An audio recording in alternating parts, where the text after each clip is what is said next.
Good evening.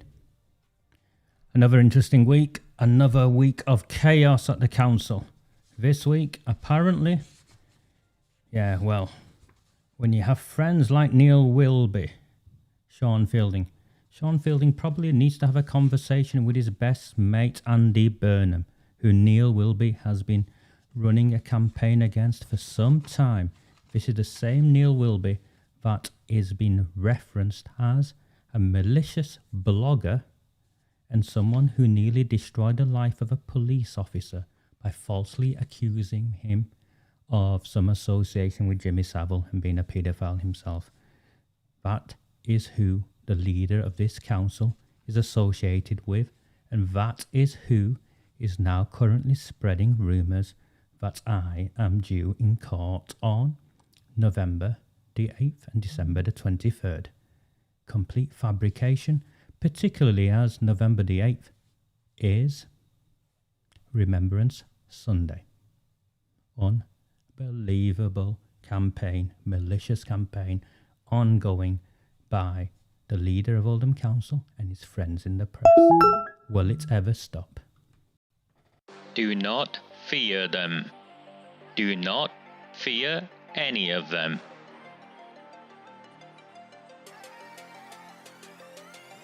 On the 20th of November 2003, James Ignatius O'Rourke McMahon was elected councillor for the Failsworth East Ward of Oldham.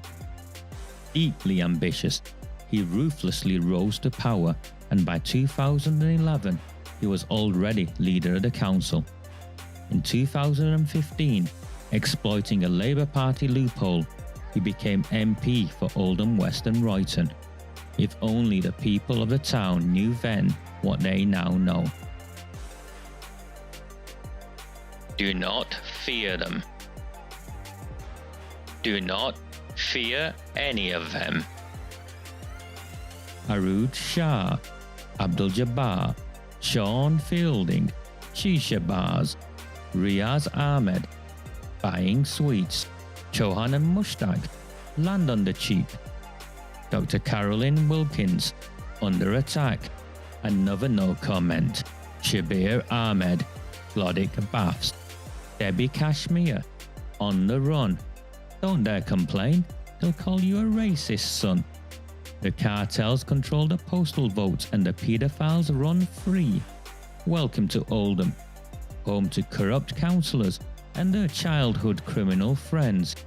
And in control of it all, at the top of the tree, Jim McMahon, the samosa nibbling MP.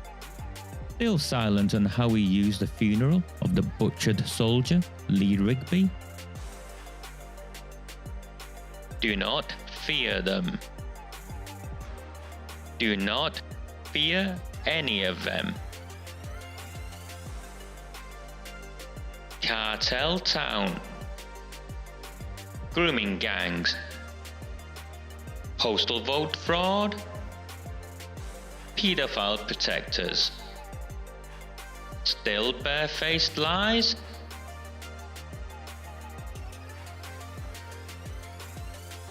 Do not fear them. Do not fear any of them.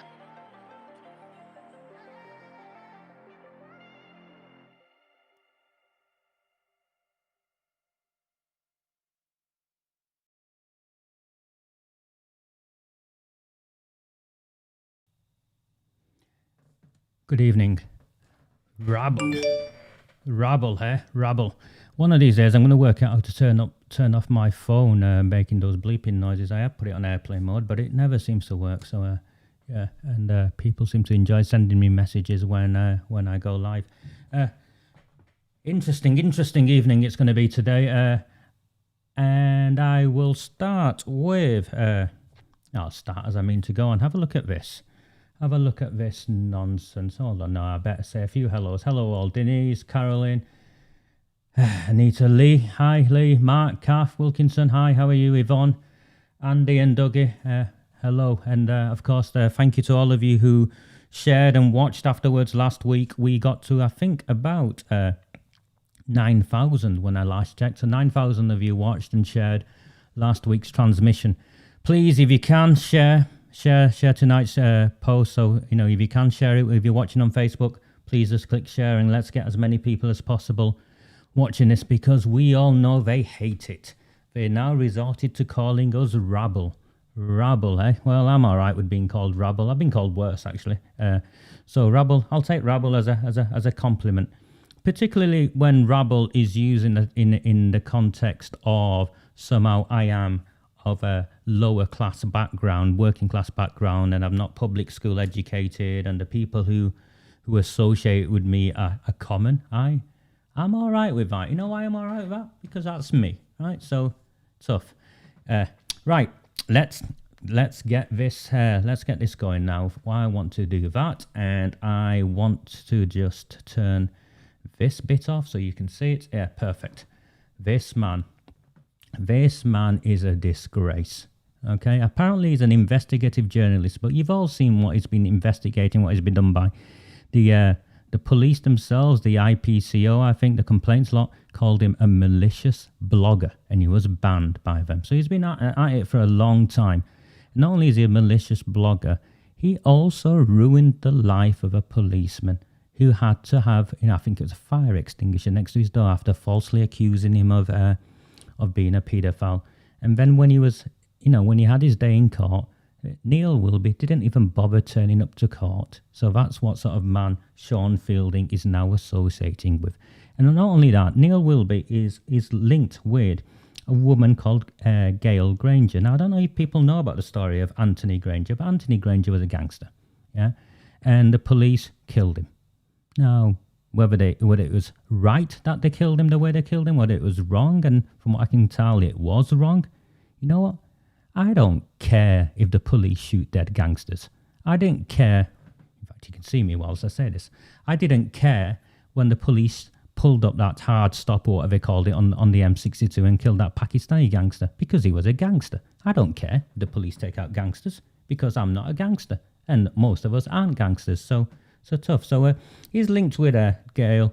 And of course, the links between the gangsters and a certain deputy leader of the council and her childhood friend is, it's obvious what's gone on there and how that plays out, what this connection is. So Neil took offence. And Neil took offence to me because I wouldn't share with him information. And Mark's on here. Good evening, Mark. I'm going to add you to the broadcast. I don't know if it's Mark or Kath above. And they shared stuff with me in confidence, and other people shared stuff with me in confidence. And when people share intelligence with me in confidence, I'm not going to share it to third parties or pass it along the supply chain. No. So tough, Neil. And what this man then did was launch on a campaign. First of all, he tried to scare me. He got in touch with me and tried to tell me that the police were investigating me and I needed to watch what I was doing. And of course, I'm like, do I care? Do I heck care? These are our kids in our town that have been groomed and gang raped. It's all right for other people to say, oh, watch yourself, but I'm not watching myself, so tough. So here we go. Apparently, Councillor Fielding never contacted him. And that was on the 1st of September, he claims. And that's when he started to defend this man, okay? And he started to defend this man. And this other guy, Lewis, I have no idea who he is. And the 4th of September, you can see. Evidence the eye showed me yesterday was pitiful. The evidence Oldham Eye showed Neil Wilby in confidence, because I've spoke to Oldham Eye offline, was everything to do with Jane Barker's email trail, which I showed you all last week. If that is pitiful evidence, I don't know what substantive evidence is. But I don't think it was pitiful evidence. And he reckons, it's little or nothing. The evidence, well-placed, blah, blah, blah, source amounted to little or nothing. Make of that what you will. So he's already trying to discredit the evidence that's out there. And, sorry, a message has come up. David, where's my subtitles, Roger? I have no idea where your subtitles are, David. I think that's on Facebook. So Facebook auto-generate the subtitles. It's not something I do at my end, I'm afraid. It's not something I can do at my own end. That's a Facebook feature you might have to look at. Anyway, back to this. Oldham Eye. Oldham Eye, now known for a fact and have evidence that Councillor Fielding has been contacting people's workplaces and reporting them as right-wing activists for liking, forwarding and retweeting various posts about Oldham Council corruption and grooming cover-up allegations. Is anyone left in this town disputing that? I don't think so. I don't think there's anyone left who disputes that. Even Sean Fielding doesn't dispute it. He claims, though, that what he did, it wasn't false or fabricated.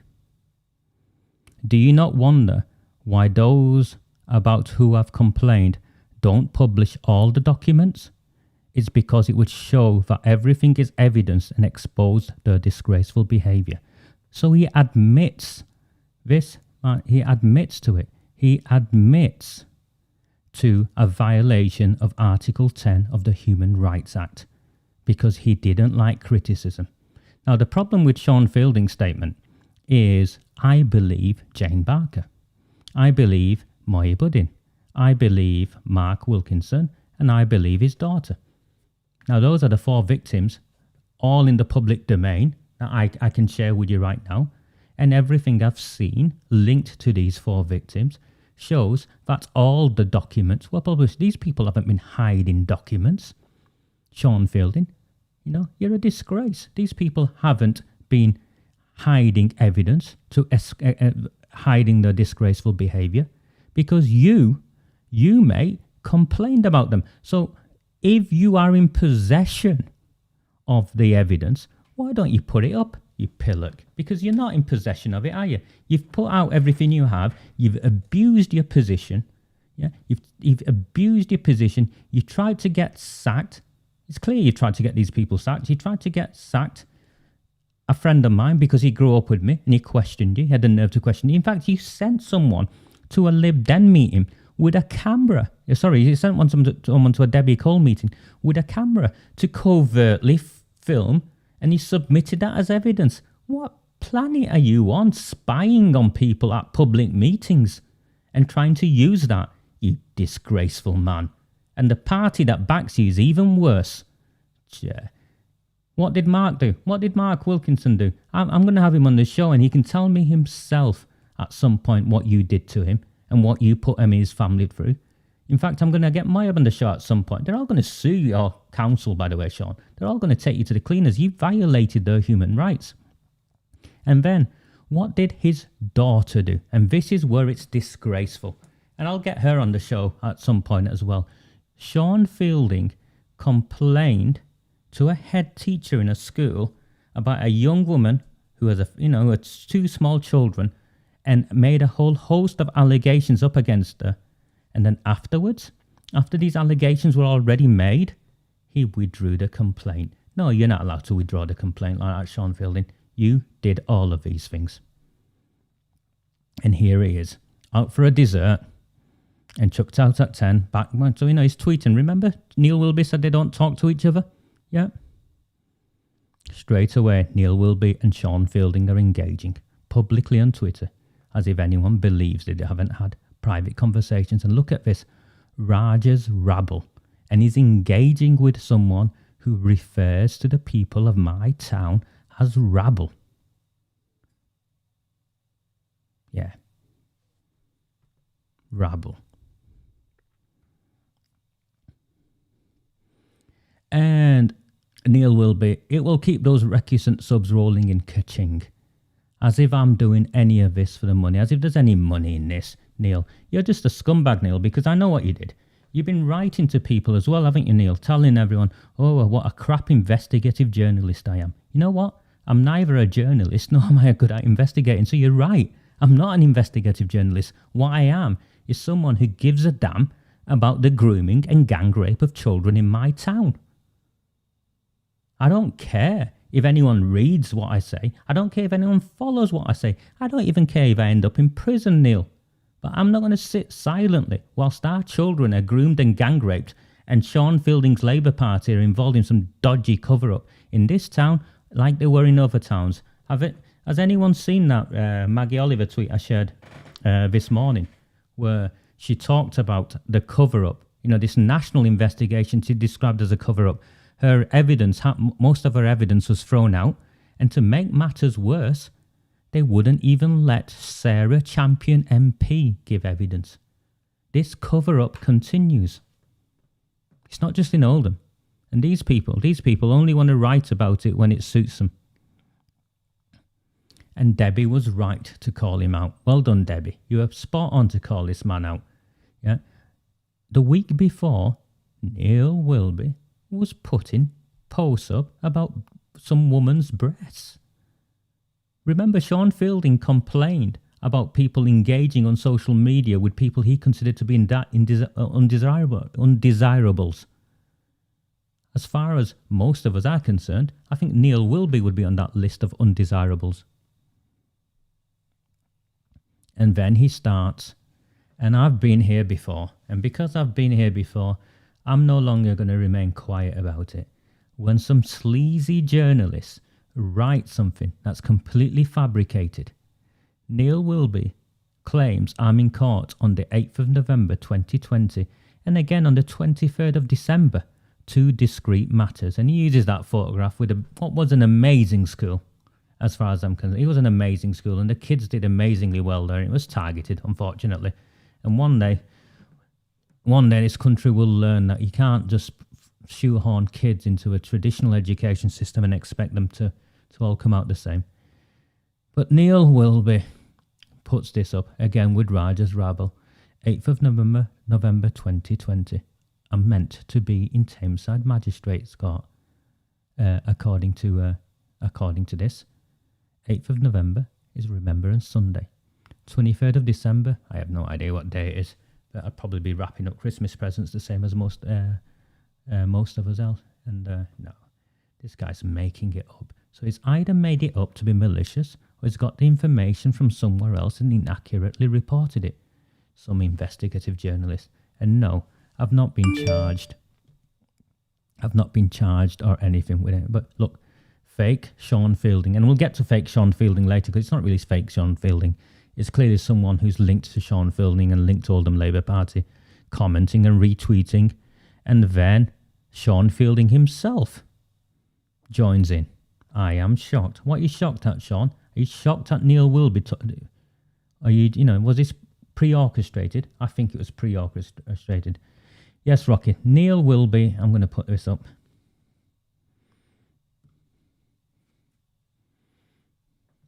Yeah. Make it 3 times by the time we finish with this, Rocky, because I'm going to sue him. Because I am not in Tameside Magistrates Court on Sunday, the 8th of November. Or any other date in November.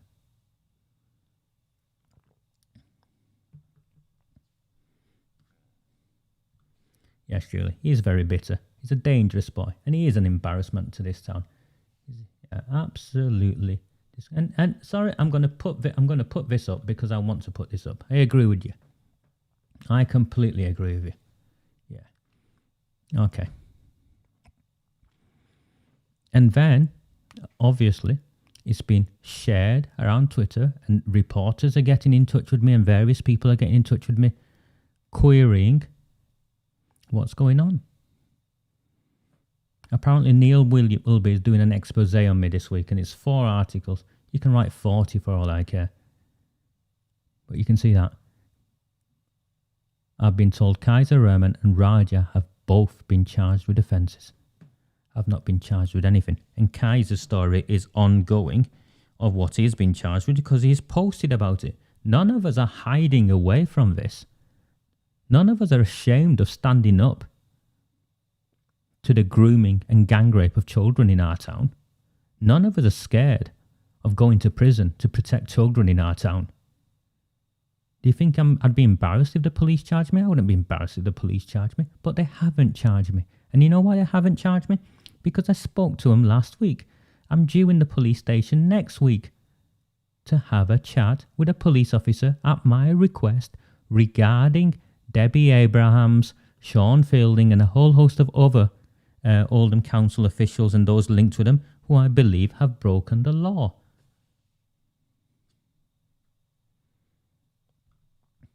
Yes, Nicola. Kick their shitty asses like I get anything from doing it. My friends have seen what I have gone through and what I've been doing on this, thinking I am making money from this. Neil Wilby, you dickhead. No, he's got me angry. He's absolutely got me angry.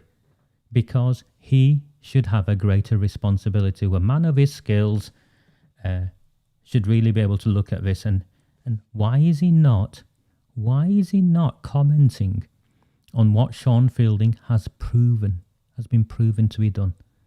Why is he not saying, hold on, Sean, you've written to 4 people's employers. The evidence is all laid out.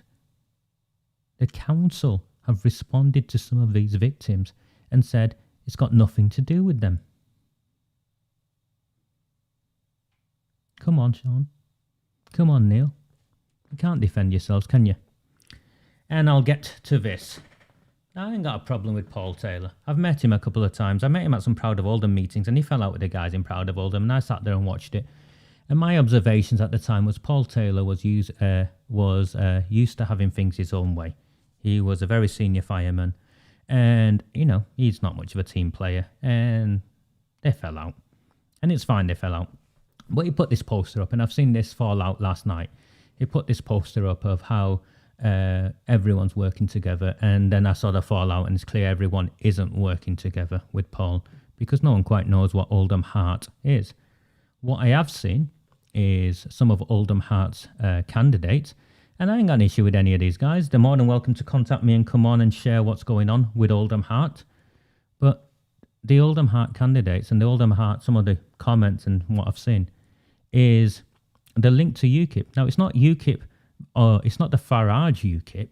And as far as whatever I thought of Nigel Farage and whatever I think of Nigel Farage, what is without any shadow of a doubt, he is one of the most, if not the most effective politician this country has seen in a generation. But this version of UKIP, Farage couldn't deal with. He thought they were too extreme for him. So here's Paul Taylor. Paul Taylor comes along and my thing with Oldham Heart is they use all my stuff and lots of people use all my stuff and I'm happy. I'm happy for it to be shared and everyone to use it. I have no ownership of it. But here he comes along and he's supporting Jennifer Williams and Charlotte Green. And this is the first bit I'll get to on a pull out. Charlotte Green is a reporter who some may feel is being sympathetic to Oldham Council. There is no evidence that she is on a retainer and no evidence that she receives any form of remuneration, favours or privileges that is reliant on any such favour in return for false reporting. Paul Taylor clearly has no understanding of how Charlotte Green's position is funded. Under Charlotte Green's name, every time she reports anything, you will see the title Local Democracy Reporter or the Local Democracy Reporting Team. You've all seen it. Go on Facebook, go on AMEN, go on the Oldham Chronicle or the Oldham Times or wherever she writes. You'll see Local Democracy Reporter. What Paul Taylor doesn't realise is the Local Democracy Reporters are paid positions funded by the BBC. Yeah, that's right. Local democracy reporters are paid positions funded by the BBC. I think the MEN has 5 of them, of which Charlotte Green is one. And then he goes on about Neil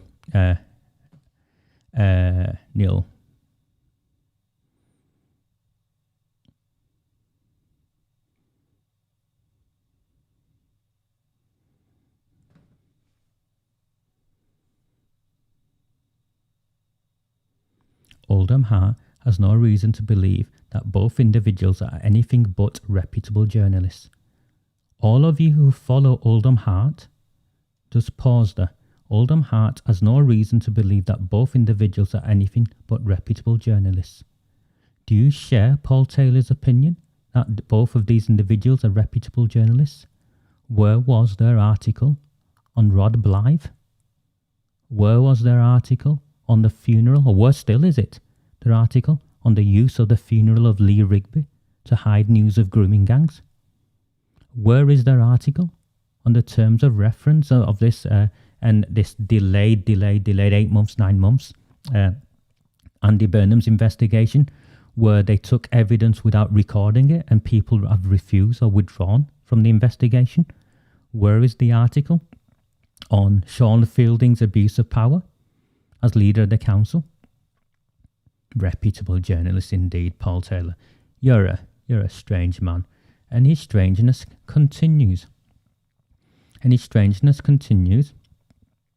When he decides to get himself involved. Apparently, I have not said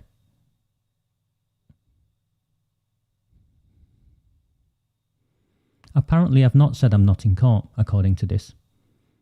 And I've deflected.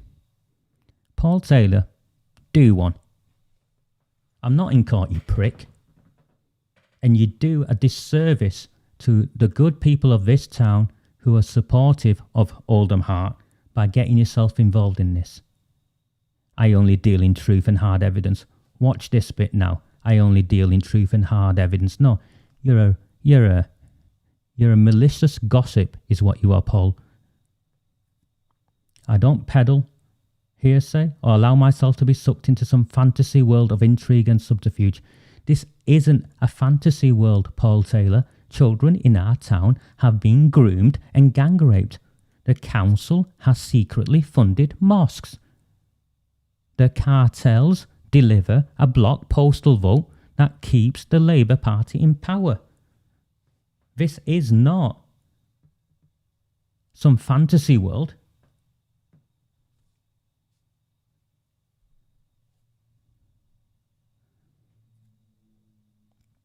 I need to find something before. Sorry, I'm going to move along. I'll come back to these, but I want to find something.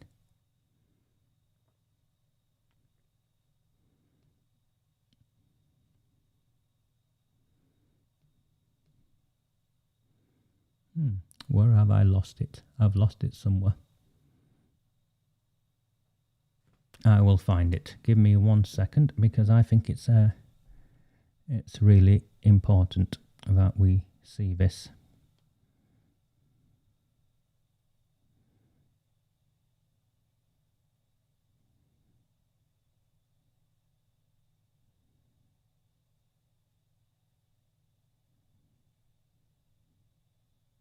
You can ignore all my football stuff.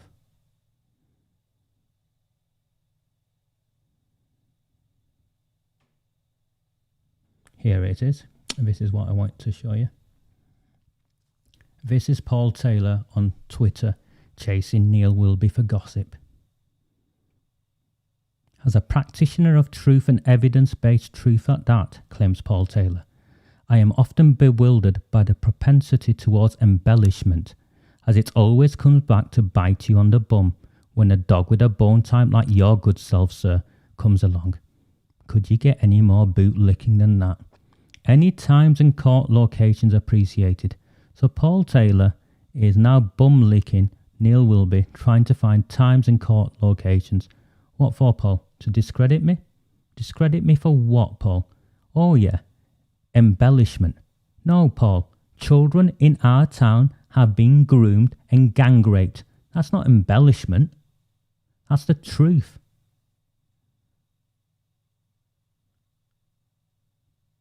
Oldham Heart indeed. Absolute joke. And there you go. Oh, this is a direct quote from Mr. Me in response to the copy of your tweet I have sent you to clarify. What's he got to do with you, Paul Taylor? Oh, and guess what? Neil Wilby hasn't replied to him. You know why Neil Wilby hasn't replied to you, Paul? Because it's bollocks, mate. It's made up. You could have asked me, but no, you're up to mischief, aren't you, Paul Taylor? No wonder Debbie and all the others have told you lot to do one. They want nothing to do with you.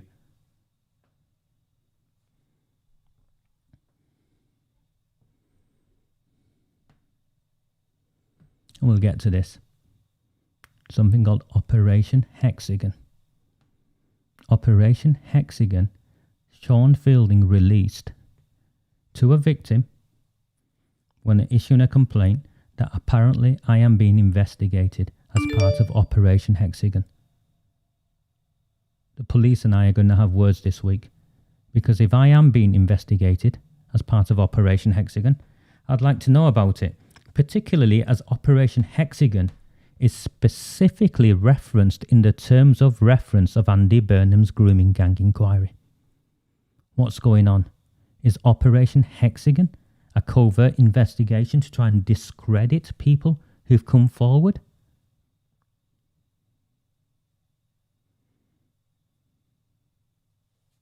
Yeah. Anyway, that's that done for now, I think. And I'm going to do that and turn that camera back. Perfect. Right. Well, you can see what I think of Neil Wilby, Sean Fielding and Paul Taylor from Oldham Heart in what I consider to be a coordinated and malicious campaign to attempt to discredit me. Now, why Paul Taylor would want to get involved, I have no idea.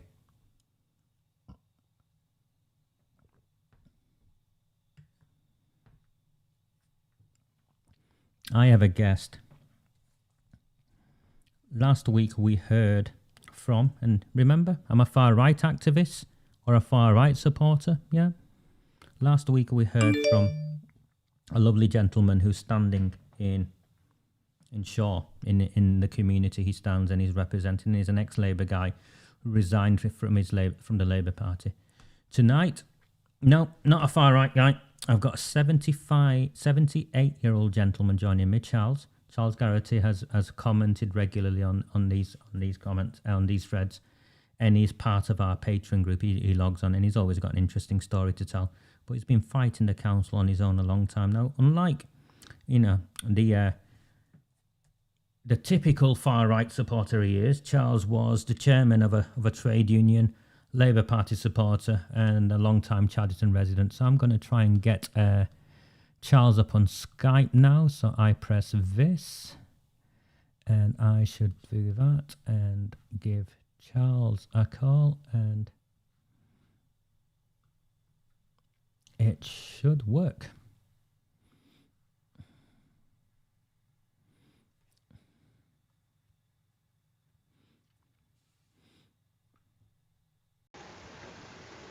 Here we go. Charles, how are you? Hi, Roger. Listening intently. Charles and I spoke earlier, and we got this working, didn't we, Charles? So we took a bit of time to get Skype going, didn't we? Between a pair of old timers like us, I pressed some buttons, and you just stared at the screen. But we finally got it going. Charles, fire away, Charles. You can say what you want, Charles. Before we start, Paul Taylor. I've just followed what Paul Taylor's had to say about you. He knows that I'm a supporter of Proud of Oldham and Saddleworth. He knows that I'm a supporter of you.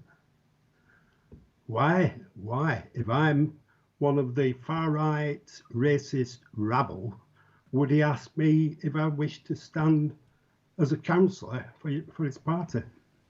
Oh, I didn't know that. You didn't share that with me, did you? This is the first time hearing of this, yeah? Charles? No, well, I didn't know what his agenda was. I've got my suspicions now about Paul. Anyway. So, I want to...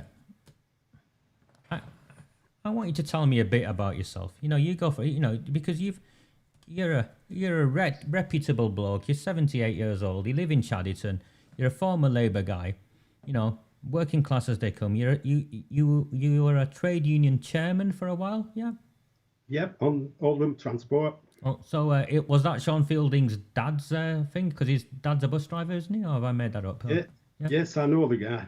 Yeah, yeah. So you were the trade union of the buses, yeah, chairman of the trade union of, yeah, yeah, okay. Yeah, for a while. Yeah, for a while, but that's good for me because that doesn't, you know, if that makes you a racist, I don't know what makes a racist anymore, Charles. I get more and more confused every day. I wake up with these allegations. So, can I just go in there? Yeah. When I represented the bus drivers at Oldham Bus Garage, I was given a real derogatory term because I represented everybody in a fair and open manner. And I represented Asian people. I've got loads of Asian friends. I've got the respect of all the people that I represented, all the people that know that I represented people in a proper manner. So I'm not a bloody racist. No, I bet, you know, and I've been chatting to you. I mean, you're the sort of bloke, and I've come across guys like you all my life because, you know, I spend my time with guys like you all my life, and I bet you've done loads for charity, haven't you, Charles? I bet you've done stuff with, I don't know. I'm gone. Yeah, what have you done for charity? Because I'm guessing, and I know you have. Well, right, okay. My wife's very concerned. She says, "Calm down." Oh, okay. Yeah. Charity work. Have you heard of the Chernobyl Children's Lifeline? Yeah, yeah. You pick them up and you bring them. You know, they come over here and they spend like a holiday here. Yeah, is that them? Yeah. Yeah. I used to go down unpaid. I used to go down to Gatwick Airport, bring the children back, but that was supposed to be me finished. But a lady called Teresa Novotny and her husband, who sadly passed away, I got on so well with them that I actually did fundraising for them. I was responsible for getting them a second trip each year because I got them the transport. They used to have to pay for diesel. I got the management to pay for the diesel as well. And I've run a concert on their behalf and raised several £1,000s. So on top of picking them up, you fundraise for them, yeah? And this is Chernobyl, yeah? These are the kids from Chernobyl. Chernobyl Children's Lifeline. Yeah. And you did that all voluntarily in your own spare time, yeah? Yeah. I bet that's not it. I bet there's more. Come on, Charles. What else? I know you've done more. Well, I can tell. What else? I've raised. Sorry, Charles. It's important because these people call us racists, and they need to know. You know, the town needs to know what we are. I'm a little embarrassed because when I did charity work, I didn't do it for any. No, you don't talk about it. No, I don't talk.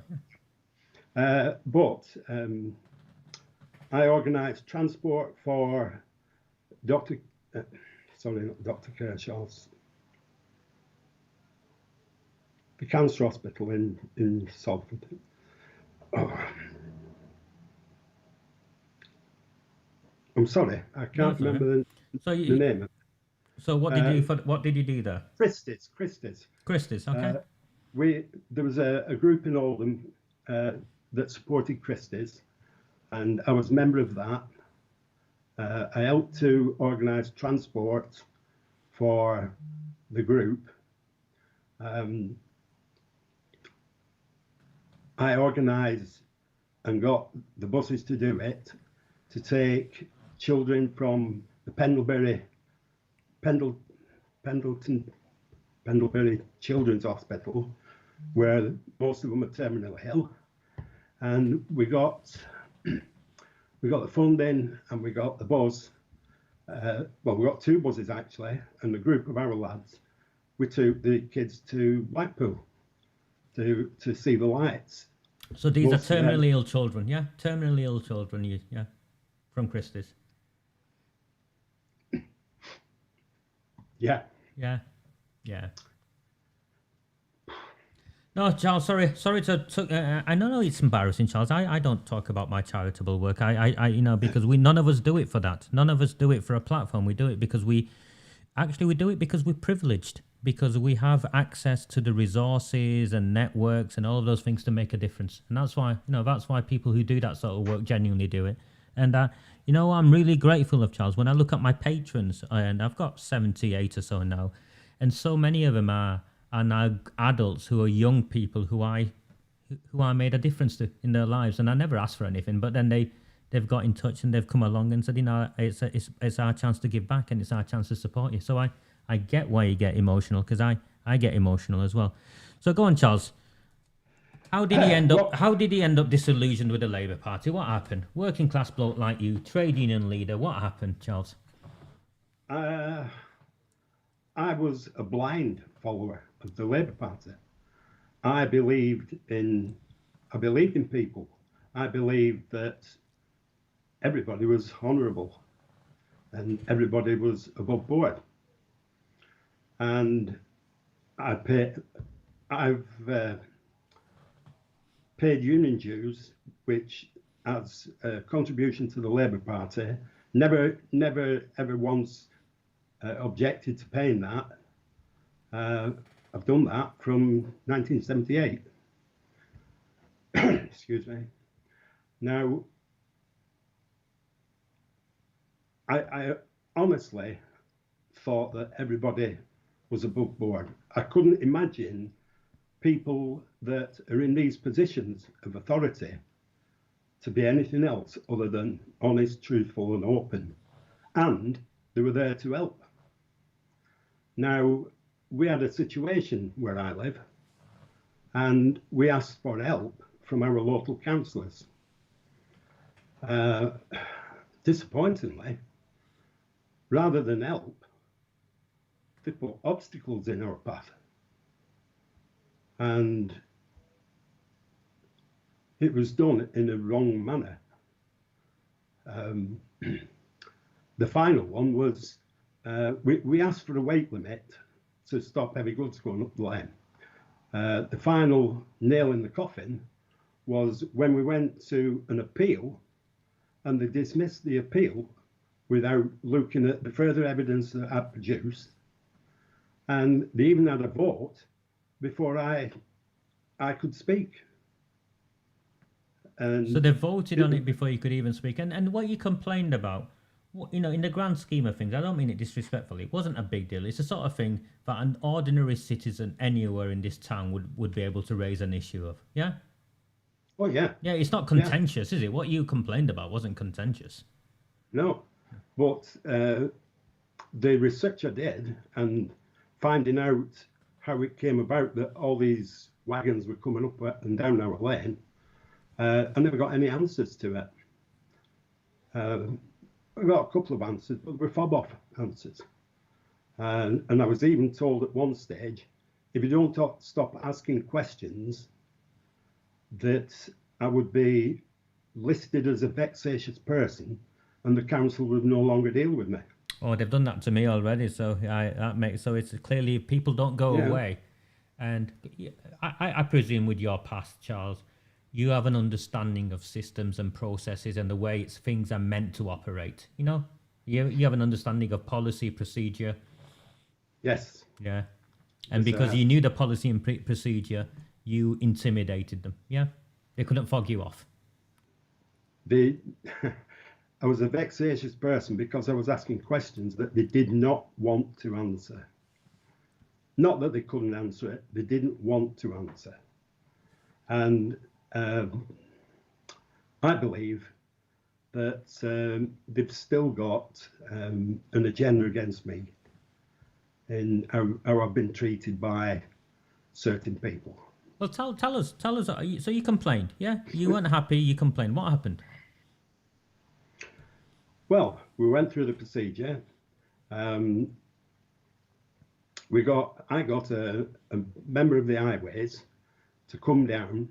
We had a conversation. We looked at the damage to the road, and we agreed that it was the volume of heavy goods that was damaging the road, and I got a statement from this guy saying that he'd support the petition to get weight limit.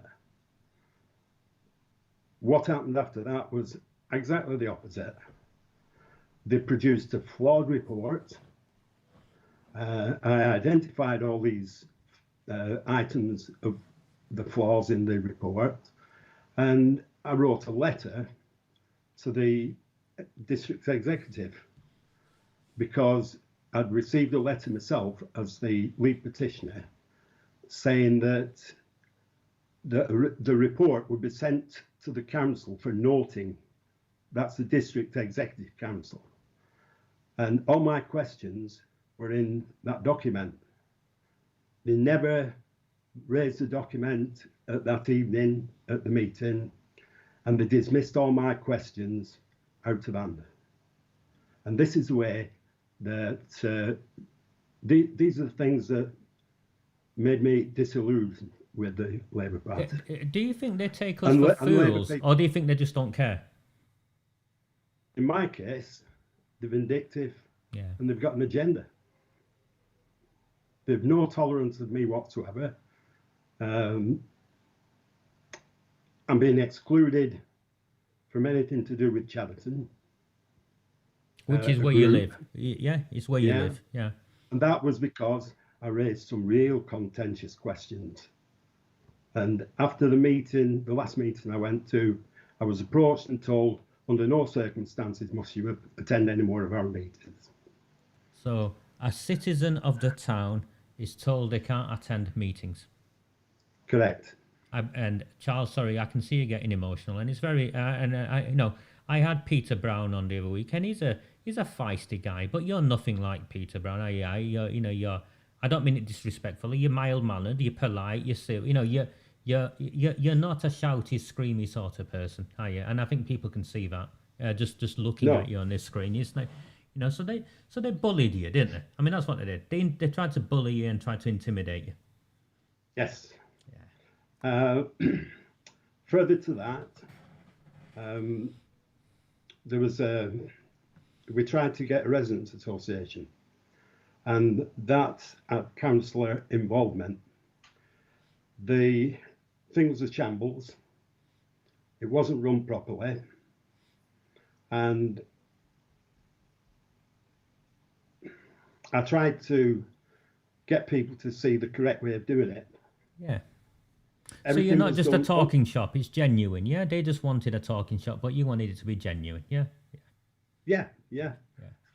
How can 5 people elect themselves into a committee and run an organisation that represents at least 500 people on the lane and not tell the people that they're members? Yeah. You are a member. They were members unless they opted out. But nobody knew they were members, so nobody opted out. You couldn't make it up, could you? You couldn't make up what this council does. I'm looking at one of the comments on the side, and it's Rocky Scalshaw, and Rocky posts about the land swap nonsense and Saddleworth School and the Diggle thing. And I read some of her stuff, and I'm just flabbergasted. Honestly, since I came back to this town, I read this stuff, and I'm thinking, where am I? Honestly, where am I? Yeah. And that's at that level, and then even just at a small neighbourhood level, like you're operating on. Now, you've had run-ins, much earlier run-ins with the infamous borough solicitor, haven't you? Well, most of it was to Paul do Entwistle. with, Paul Entwistle. Yeah. Don't say his name to me, please. Go on. It started when I put a councillor complaint in, mainly due to poor leadership with the setting up of an association, but a second one of bullying. He really bullied me, and I had a witness to it, and he had a witness to it. And so the borough solicitor, in your opinion, bullied you. Let me just pause there. He bullied you. He manipulated the system to confuse my complaint and to water it down, and he spread it out for so long, hoping that I'd just go away. but I wouldn't go away. Yeah. An investigation was formed, and it was run by a council officer. The council officer interviewed me, and he interviewed several other people, and I asked for a response to my complaint from the person that the subject of my complaint, and it was refused. And I asked, why would it be refused? How can I say whether anything's true or not true, or dispute anything, if you don't let me see what the response is?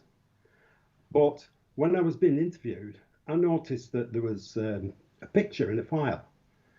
And when I asked, I was told, oh, it's in the public domain. I said, yeah, but it's in this case. What's it about? Well, it's posts on a media website, Facebook website. And I asked him, and I never got an answer what it was all about.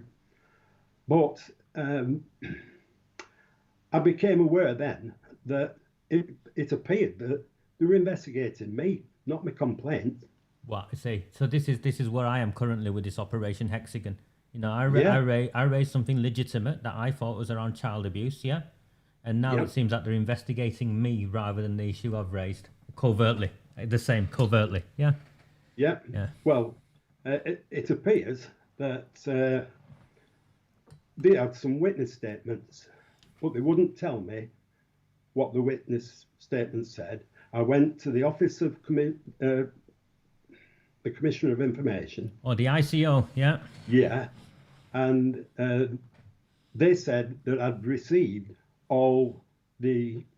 everything that they've got about me. But all they sent to me was the questions that I'd asked and the replies.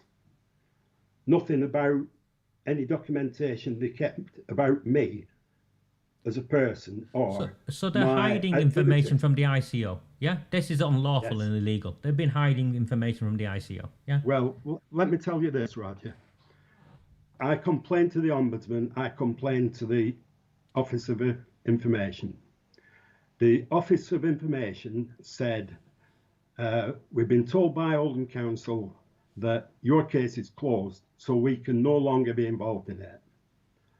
At the same time, I think it was the same day, I got an email from the Ombudsman saying, we cannot get involved in your case because Oldham Council said the case is ongoing. Yeah, see. So yeah. they've told a lie to one of the government bodies. And I've got the emails. I store everything. I've got everything. Charles, I just think it's shameful. So, you know, they've just messed you around, haven't they? No. Yep, they definitely have. Just bear with me 1 second. Did you go to the police, Charles? Because it's public. This is to do with it's misuse of public office, isn't it? Is what you're describing to me? What happened with my complaint? They dismissed it. They said your case will not be upheld. Your complaint is not upheld. And I wrote to them, and I wanted to discuss it with what we call the independent person, the investigator, and Paul Entwistle. I was refused. Everything refused. Case is closed. Bye-bye. So I wasn't happy with that, and I made a document up that I was going to send to the Solicitors Regulatory Authority about the way my case had been handled. The SRA? Okay.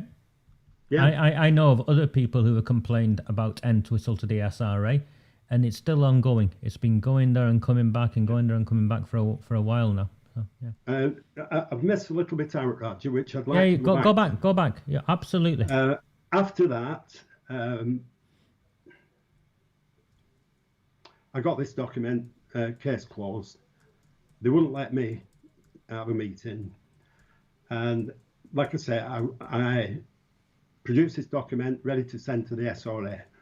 I went on the SRA website to put this in, and I found that I had to give Paul Entwistle an opportunity to correct things before I could complain about his actions.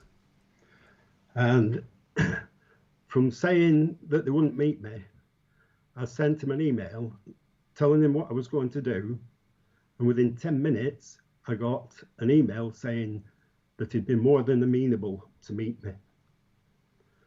So a meeting was arranged. He had a witness and I hadn't got a witness. So I asked him, can I record the conversation on my computer? Because I took my computer with me.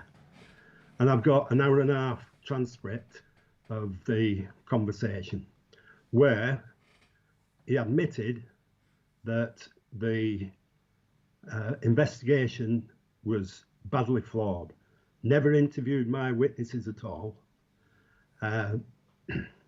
So he agreed to an independent solicitor to do an investigation. So they did similar with Kaiser when you complained about Riaz Ahmed and the cover-up, and they brought in a so-called independent firm of solicitors. Who did they bring in for you, Charles? Because I've seen what they brought in for him, and it was far from independent. Who did they bring in for you? I won't name the firm. You don't have to name the firm, but what were the specialisms, Charles? Their specialist activities were representing councils and local governments in accusations against them. I had it written down and I've lost it. So the independent solicitors council referred, brought in to do an independent investigation, specialise in defending councils. Correct. Yeah. Correct. And the result of that, I was given a document, but in this case, I was given the evidence, all the evidence, and the witness accounts for the complaint subject were 3 people who were known to him, in a group with him. One has even set up a business with him or registered a business on Company's House, and they're all to do with his group. Yeah. Then, independent, yeah. It's like the other word they have. What is it? Transparent. Every word they use like that, I'm finding means the opposite. Open and transparent and independent mean completely different things to them than it does to the rest of us. Everything means different to them. Everything's their own interpretation. Charles, whilst we're going on, you carry on. When the result was the same, my witnesses, there was some excuses for not seeing them, but my witnesses were not interviewed again. So second time round, your witnesses weren't interviewed again. The three witnesses had nothing to do with what I'd complained about. They were nowhere near at the time of the incidents. They had absolutely nothing to do with it, but each one gave a brilliant account of what this councillor has done and what a nice man he is, and then a character assassination of me. Exactly the same. Yeah, character assassination. So the investigation has got nothing to do with your character, has it? No. No. There's nothing wrong with my character, unless I don't know whether you're aware of the criteria. Not instigate the complaint procedure. He can make a decision on it, and one of them is if I'm a vexatious political person. And the character assassination was to go along them lines. Now, one of them accused me, or alleged, unsubstantiated, no proof, no witnesses, nothing, that I grabbed hold of her arm aggressively, pushed my finger in her face and spoke to her in a very intimidating manner. That was an allegation about my activities. I can't elaborate too much. Now, that same person then went on, this man since has joined a local association. He has no right to be in this association. He acts on his own volition. He's very disruptive in the meetings. The chairman of the meeting finds it very hard to control the meeting, and people are leaving the association in droves. And that's what she said about me. And did you disrupt the meeting, Charles? Did you? No, I'm actually the vice chairman. I'm actually the vice chairman, and I'm well respected in it. Yeah. It was just an assassination of my character again. Yeah. But at the association, I had a little bit of trouble with the chairman in the manner that he spoke to me on something that I'd raised. And when I pulled him up about it, he said, "It's because of your aggression." And that's how he said it.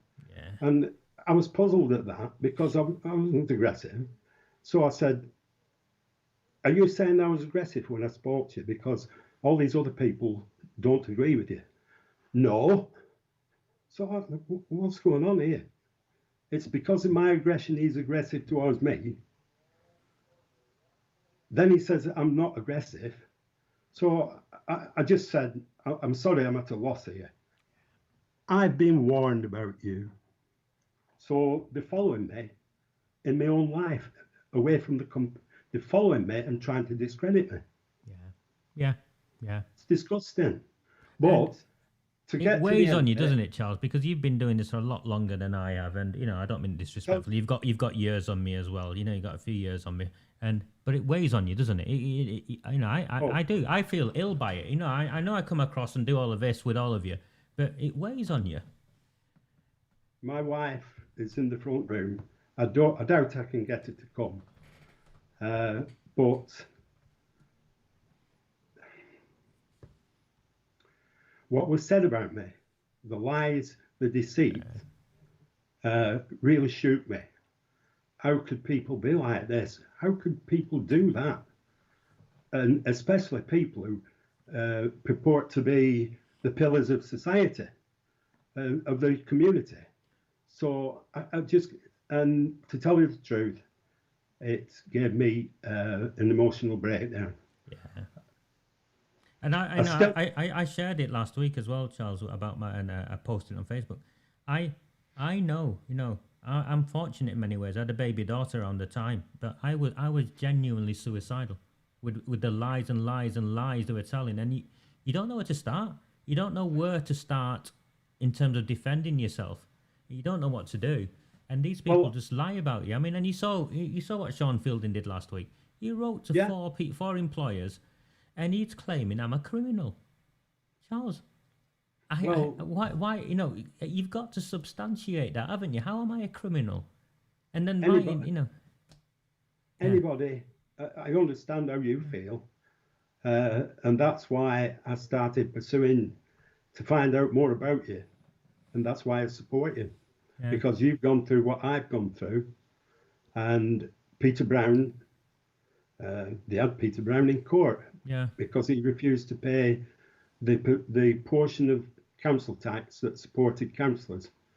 And I went to court with him actually the second time, and he was promised that he was promised by the council representative that if he paid his council tax in full, that this person would make sure that Peter Brown got all the channels open to him to pursue his complaint again. That got him through it got him the council tax, but Peter didn't get what he promised. No, of course he didn't. I mean, I know Peter Brown, but I only know him because I met him in town doing a protest, and when I listened to him, I thought, I've got an ally here. he's having exactly what I'm having. He's got the trouble that I've got. You know, there's not only me. So I joined the fight.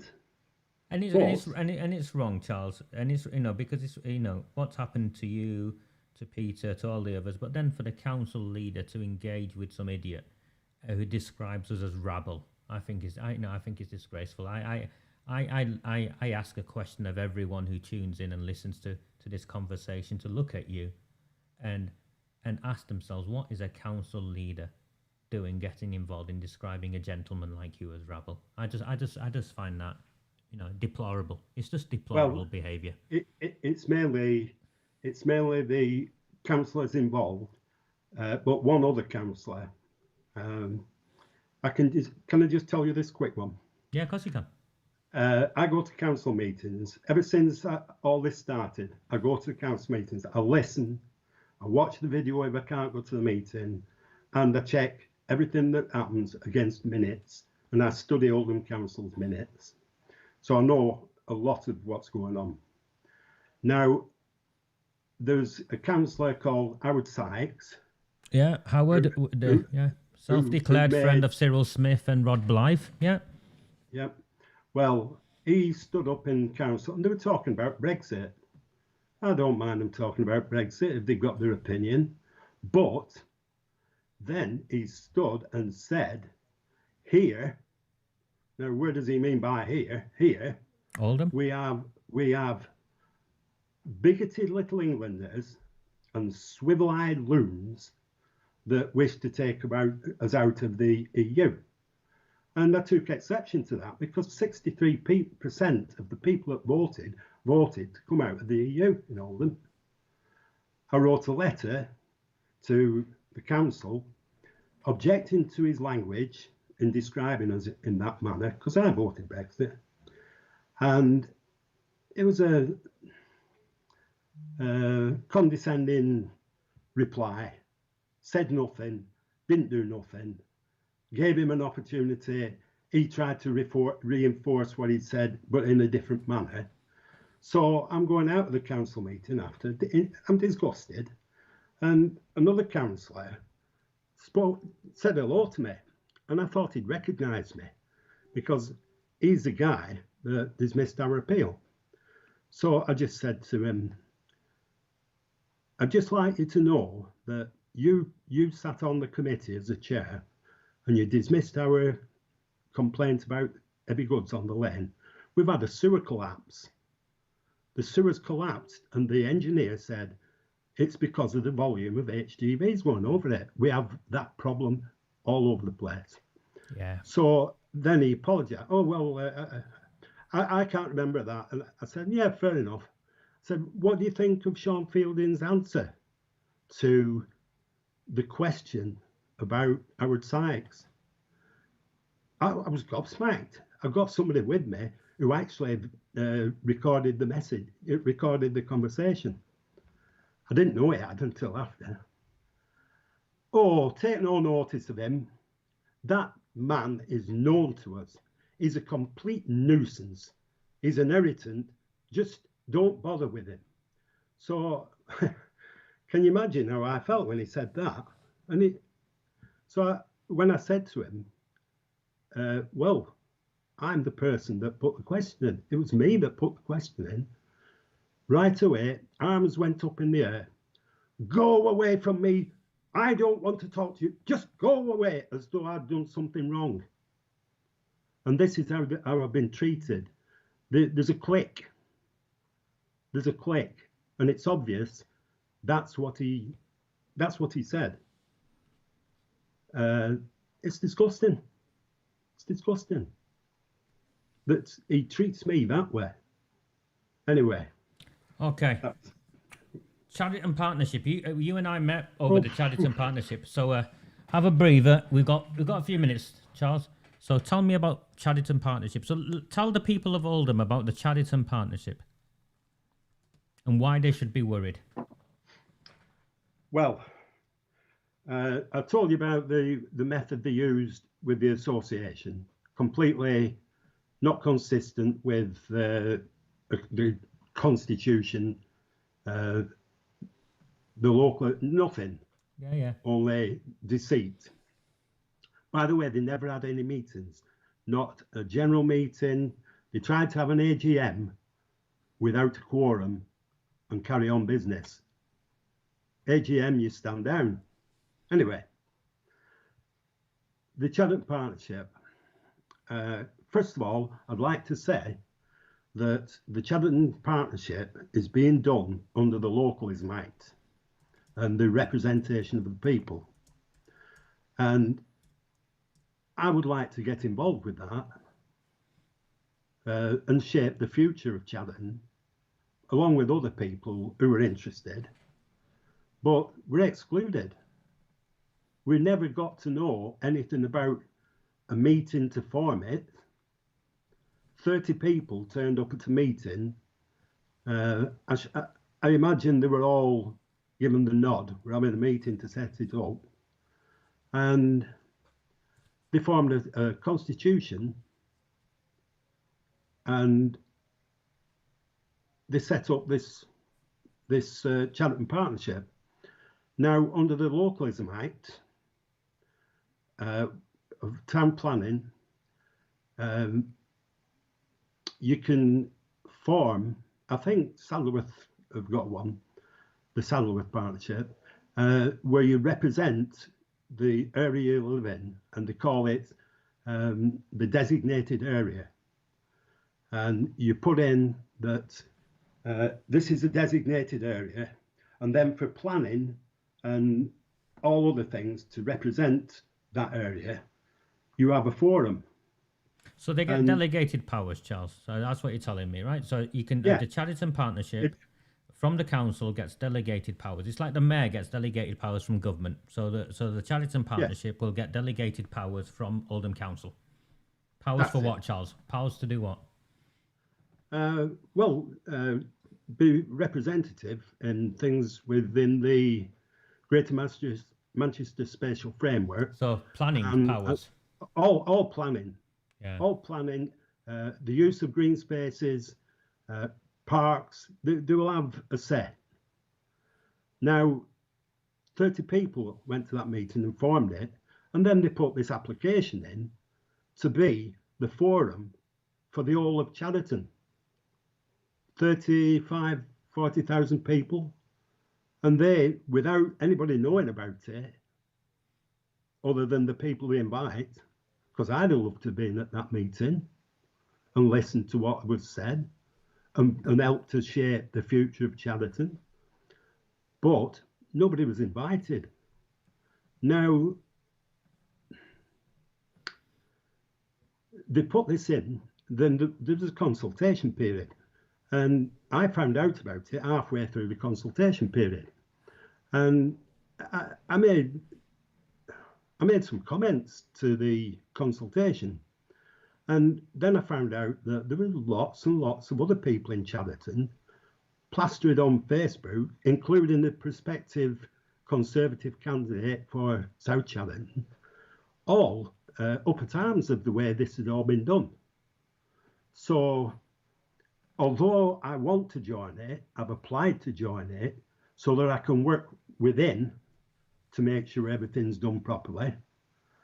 I've not had a reply. I've not had a reply. They're not going to let you in, Charles. No, they're not. Now, because of the way it was done, I wrote a letter to, I wrote an email to Caroline Wilkins, the Chief Executive of Oldham Council, for people who don't know who she is, and this was 8 days before the end of the consultation. And after the 8th day, nobody would be able to put a comment in. Consultation finished. So, and you put a comment in, obviously, to query the process, of what took place. You weren't taking part in the consultation. You're querying what they'd done, the legality of what they've done. I put several comments in, but when I saw that things were still not going right, there was still no communication with the general public of Chatterton, I wrote this email objecting to them getting the application accepted until all the I asked her to postpone the consultation and the result, the decision, until all the anomalies had been investigated and sorted out. And I got a reply from one of her minions, head of planning, I think he was. It doesn't matter who it was. What did it say? Yeah, it said, thank you for your letter to Caroline Wilkins. I've been asked to respond, and I am putting your email in as a comment on the application, on the consultation. Yeah. Now, it wasn't a comment. I was asking for some direct action. Yeah. So I wrote another. To stop a not fit for purpose process. Yeah. On the third of last month, I sent another one to this guy who wrote to me, and I said I do not wish for my email to be added to comments. I wish for my email to be read, and I require an answer in context to my to the content of my email. Not heard a thing since. No, you won't. I've spoken to some of the people that I get on with that are in this group, and they say, "Oh, it's looking good for us. It's looking good." And so it looks like this partnership's going to get approved. Yeah. Yeah. I think it's in. I'm not sure if it's the 8th when it's the next council meeting. So at the next council meeting, the likelihood is the charity partnership will be ratified. Well, I've looked all through the minutes. I've looked through the agenda to find out anything in that, and there's nothing in. There's nothing in the agenda that refers to the Cheltenham Partnership. By the way, one person is going to be making this decision. Yeah. So it's not even a full council meeting. It's been delegated by the council to one person to make the decision. Yes. And if anybody wants to look on the council website, agendas and meetings, under key decisions, it's in that document that one person is going to make the decision. Who is it, Charles? Come on, you know it is. Who is it? Tell me. Tell us all. Well, she's a writing, I think it's a writing councillor, Hannah Roberts. Yeah, Hannah Roberts. Okay. Yeah. So a councillor from Brighton is going to decide if the Chadderton Partnership gets approval, which is made up of a whole host of people who are basically proxies and lackeys of the council anyway. Yeah. This is what localism looks like. Localism doesn't look like power to local people. It's something else, isn't it? It's not what the Localism Act was designed to do. Charles, go on. Yeah. Anything else? Go on. Well, just two things. I want to reiterate. I want to be part, and I've applied. They won't give me an answer, but they're prepared to meet me and let me fill a form in. Not on the internet, not for everybody to fill in. If I fill a form in saying that I support it, then they'll let me join. Anyway, enough of that. Yeah, it's just another joke, isn't it? Yeah, but it's worrying, isn't it, Charles? Anyway, Charles, whilst I've got you on, what do you make of all this stuff going on? Because I've not, so you're a veteran campaigner. What do you make of everything going on with Brian Hobin and the grooming gangs and the investigation and stuff? Be honest, I'm not prepping you or anything. You go for it. Tell me what do you make of what's going on? I've sent a letter to the Secretary of State asking for just what I sent an email supporting Brian Hobin. I sent an email supporting the Conservatives for an investigation, and I've asked for the investigation to include all the actions of the council, where I was hoping that if they do have an investigation, Peter Brown's case will be brought up, my case will be brought up, anybody else who we don't know about, because a lot of people just walk away. Yeah, they give up, don't they? They get to the stage, oh, I didn't get it, and then they walk away. But I was so incensed at what's happened to me.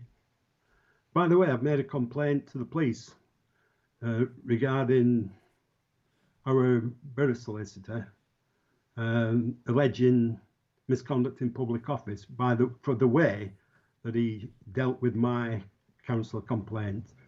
And there's evidence. It's evidence-based. It's not, from day one. I know I'm going back to it, but when I submit the complaint, I should have had a reply within 5 working days. I never did. Yeah. 8th working day, I had to pursue it, where he even told me that he was reluctant to carry it on. The police officer. This is the police officer. No, this is Paul Entwistle. Oh, Paul Entwistle. Yeah. But the police officer listened to me, and I gave him all my evidence, transcript of the conversation. I gave him everything. And he came back and he said, I'm sorry, but we're not going to pursue this because it's a civil matter. Yeah, well, there you go, Charles. How can behaviour in not following protocols set by the council for the monitoring officer to follow, how can it be that that's not a public interest and to do with the council business? It's not. It wasn't a civil matter. The witness accounts, they could be a civil matter. But anyway, it got squashed. I asked who would, who made the decision, and it was the police officer who made the decision not to pass it on to the Department of Public Prosecutions. Yeah, it's what goes on. It's what goes on. Anything else to say, Charles? Anything on? Yes. Yeah. Yes. I'd like to thank you, Roger. Oh, it's no problem, Charles. In fact, I'm late to the party by the looks of it. People like you have been doing this on your own and suffering on your own for a long time. So I can only apologise for not getting here sooner. With what you've done and opening things up, and lots of all these people that watch you, and all being made aware of what's going on in our town, I thank you, because it's given me hope. It's given me hope. I was getting to the point where I was thinking, what else can I do? Yeah. What else can I do? And by the way, when I had my emotional breakdown, my wife was so worried. It lasted for about 5 days. She was so worried. Every time I went out, she was phoning me up. Follow me on the phone. Where are you? What are you doing? Are you all right? And she was very worried. And I went through a bad patch, all because of lies told about me to exonerate somebody who'd done wrong. Anyway, Roger, I thank you very much for the platform and for giving me the opportunity to speak. And I would urge everybody who watches this video to become a patron and help to provide you with all the equipment that you need to carry on with this. Charles, I've set it up in such a way where, I ask for people for £1, and I think, and ask if you can. And if you can, it doesn't matter. But I'll keep going for as long as I can keep going. Well, you got my support. Yeah, absolutely. You know that. Charles, thank you very, very, very much. Just a little break and then we'll come back. Charles, thank you. Appreciate it. I'm grateful. Yeah. Thank you. Bye. Bye, everybody. Thank you. See you, Raju. Take care. Thank you. Do not fear them. Do not fear any of them. Okay, so that was Charles. Wow, unbelievable. Absolutely. You can see what they've done to that. You can see what they've done to that man. Yeah. Okay, I just want to put something up for you to look at before I finish, and tell me what you make of this. I've got to bring it up on my camera, so give me 1 second.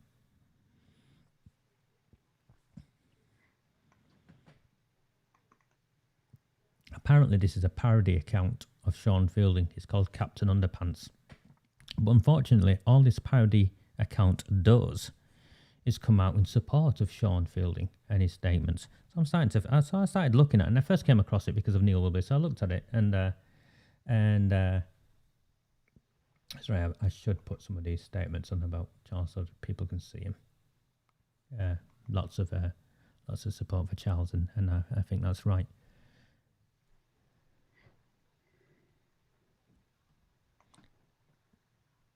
Yeah, but it's not really a parody account. It comes out in support of Sean Fielding, all of it. So I started looking at it, and you can see he's starting to use the term poos, which is the Proud of Oldham acronym that he's given them. Sean Fielding's given them. So he's starting to, he's doing all of that. And I'm starting to think, is this, sorry, there you go. Is this Sean Fielding, or is this one of his friends with his parody account? And, he's going on about Angela Wren, and look at the type of language, slapping Boris about like a shithead he is. And people tell me off for swearing, and now it's right and it's fine. And sometimes I get carried away, and I apologise. And you can see I swear very much less now than I did when we first started out, and because I take on board feedback. But there you go. Calling the Prime Minister a shithead, and then going on about you can read that and make you going on about how he holds big invisible women's breasts. Yeah. So that's what that is. Well, this ain't finished, right? So I just need to turn Charles off. Just give me 1 second. There you go. So you can see that. You can see what he's doing there. Yeah. Whoever this fake Sean Fielding account is. But then my issue with this fake Sean Fielding account is, why is it followed by Alderman Saddleworth, young Labour group for Alderman Saddleworth, Labour councillors here and there, Jeremy Sutcliffe. One of these days, Jeremy Sutcliffe, I'm going to come across you and I will give you a piece of my mind. Tony Shaw, Connor Green, Labour candidate for Saddleworth North. Why is this fake parody account followed by all of these Labour politicians? Sean Fielding follows it. Steph Shuttleworth follows it. Arood Shah with the Black Lives Matters nonsense, I can't breathe tagline follows it. NEIL WILBY, of course, but look at this. Hannah Roberts, was that a name that Charles mentioned? Hannah Roberts follows it. Jenny Harrison follows it. Do you see? Do you see what's going on here? So it seems that this bloke is, someone's pretending to be a fake Sean Fielding account in a parody account, but it's actually really saying all the things I think Sean Fielding would like to say, that he thinks he can't say under his own account, which I find astonishing, really. Sean Fielding actually have a line that he won't officially cross. Yeah. So Sean Fielding then attacked Oldham Eye this week, and I had to put this up. I don't know what anonymous cowardly numpties like this idiot think they achieve by blocking me. What anonymous cowardly numpties? There are victims in this town who have posted on Twitter and social media that you have attacked Sean Fielding. There's a reason why people are anonymous. I think it's blatantly obvious by now. And he doesn't know what they'll achieve by blocking him. How many people has Sean Fielding blocked? And this is the last one with NEIL WILBY. NEIL WILBY tweets and retweets himself. He's got a number of accounts he tweets from. So that's how that works.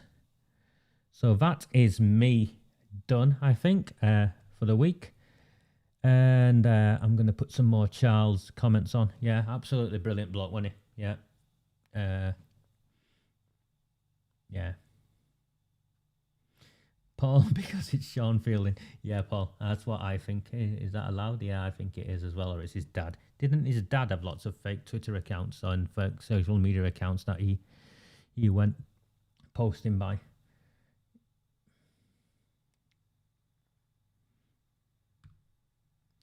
So people come up and it just says Facebook user. It's because of your settings. I'd love to know who you were so I could put your name up there, but I can't because it just says Facebook user. It's your settings. You've got to give approval to restream and eCam and stuff, and then your names will come up. But there you go. Right, I am done. I'm done. I am in the police station this week, so I'll feed back to people what goes on there. But I would very much like the police to investigate these crimes. As far as I'm concerned, I am still adamant that the sale of Glodick Bath in the lead up to a local election needs to be investigated, and I think Debbie Abrahams needs to be investigated for the way in which she presented her evidence. And I don't think I'm the only one who thinks Sean Fielding, leader of Oldham Council, should be investigated for misuse of he misused his position. Who's left? Who believes he wrote those emails in his private capacity or his personal capacity? He's not even brave enough to come out and say it himself in what capacity he wrote those emails, trying to destroy the livelihoods of innocent Oldham. Do not fear them. Do not fear any of them.